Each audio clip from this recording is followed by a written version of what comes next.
All right, let's jump right into this explainer. Today, we're decoding the truly fascinating psychology behind our most confusing emotional reactions. You know those moments, right? Where you suddenly feel intensely defensive, or maybe completely apathetic, or you just go totally unusually quiet? Usually, we slap a label on these and call them negative reactions, things we're supposed to suppress or feel guilty about. But what if I told you they are actually encrypted messages from your own brain? It's true. We're going to pull from some brilliant psychological insights today to show you how these exact reactions are actually hiding your greatest untapped talents and your deepest core values. Let's dive in. So have you ever wondered why you can so easily spot brilliance in other people, but when you look at yourself, you draw a complete blank? We're always celebrating our friends and colleagues, pointing out how amazing they are at organizing or public speaking or just being empathetic. Yet the second someone asks us what our special talent is, boom, we freeze. It's a completely universal blind spot. And here's the kicker. It's not because you lack talent. It's actually because of how human memory and effort are wired together in our brains. This brings us to a really fascinating realization called the talent blind spot. Basically, if you didn't struggle to learn something, your brain naturally assumes it has absolutely no special value. Just think about it. For you, this particular skill is literally as effortless as breathing. And because you didn't have to sweat, cry, or grind for countless hours to get good at it, you genuinely start to believe that, well, anyone can do this. But they can't. That massive gap in perception is the very definition of the talent blind spot.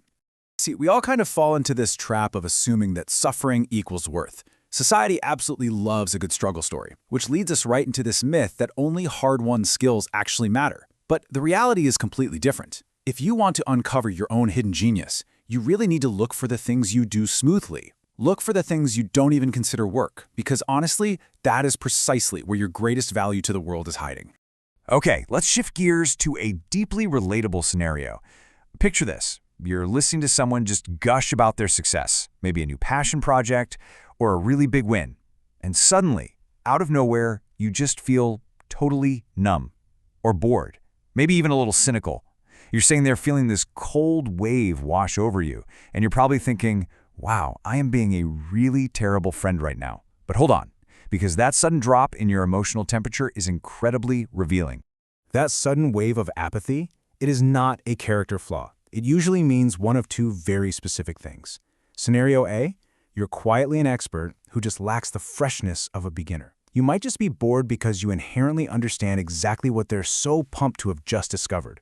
Or, and this goes a bit deeper, Scenario B, your brain is deploying a brilliant psychological shield. Sometimes you go cold because their success is shining a really harsh spotlight on an ideal that you desperately want to reach but just haven't yet. It literally happens in an instant. Step 1, you see them living out your secret dream. Step 2, that stinks, right? It reminds you of the distance you still have to travel. So moving to Step 3, your brain basically acts like a bodyguard and throws up this massive, thick wall of, I just don't care. Apathy becomes your armor against vulnerability. It steps in to protect your ego from the pain of feeling like you've fallen short. So instead of beating yourself up for feeling cold or cynical in those moments, use that feeling. It's a massive clue to discover what you secretly aspire to become. When you find yourself putting on that mask of indifference, take a step back and treat it like a mirror.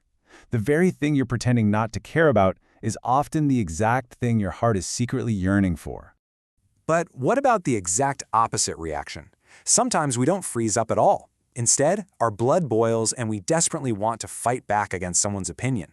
We've absolutely all been there. Someone says something at a dinner party or maybe in a meeting, and suddenly you feel this overwhelming, intense urge to jump right in and correct them. It's a fiery reaction that can honestly feel completely out of proportion to the situation. So why exactly does this happen? Well, here is a wonderfully liberating truth for you. Truly indifferent people do not argue. If you genuinely didn't care about a topic, you would just let it go without saying a single word. Think about it. If someone tells you they think beige is the absolute best color for a filing cabinet, and you have zero interest in office furniture, you just nod and move on. You only engage, you only fight when a topic strikes a nerve that is intimately connected to who you really are. Getting emotional or defensive is definitely not something to be ashamed of. It's actually a direct signpost pointing straight to your unshakable core values. That fierce urge to push back, it proves you have a core belief. It shows you have a boundary, a standard that you absolutely refuse to compromise on.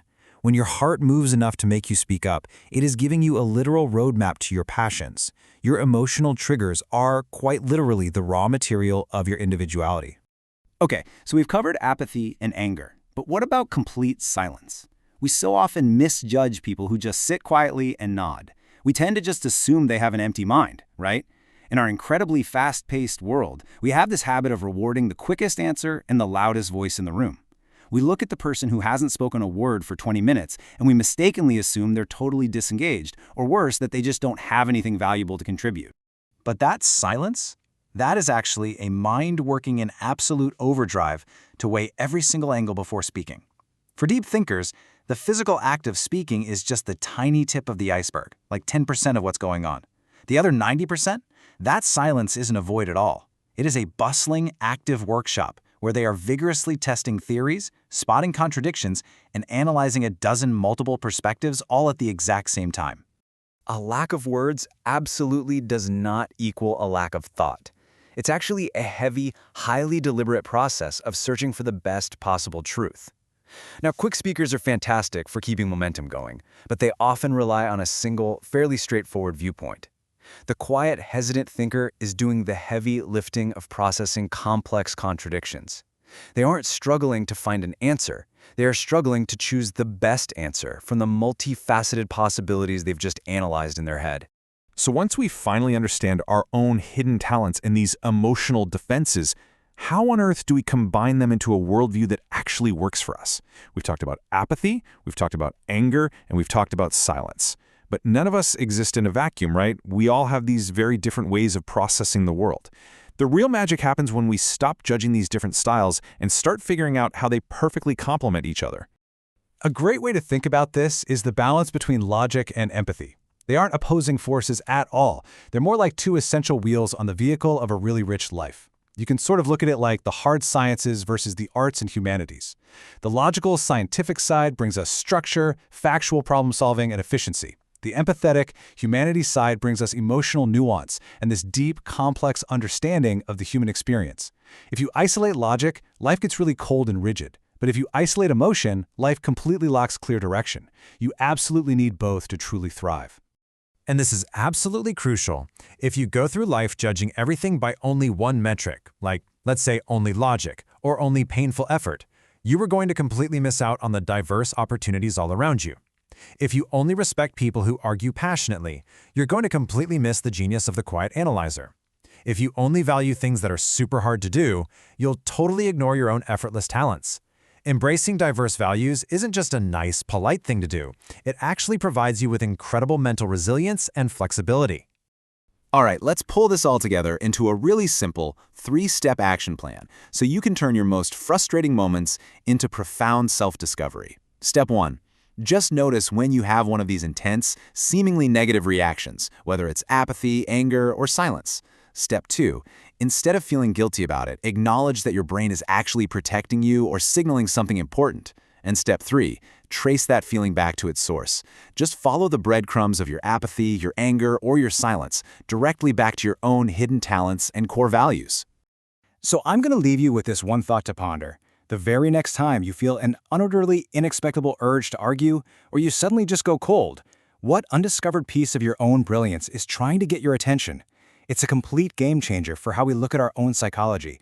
The answers aren't out there somewhere. They are hiding right behind the exact emotions you try the hardest to hide. Thanks so much for joining me on this explainer. Keep paying attention to those quiet cues, and I'll catch you next time.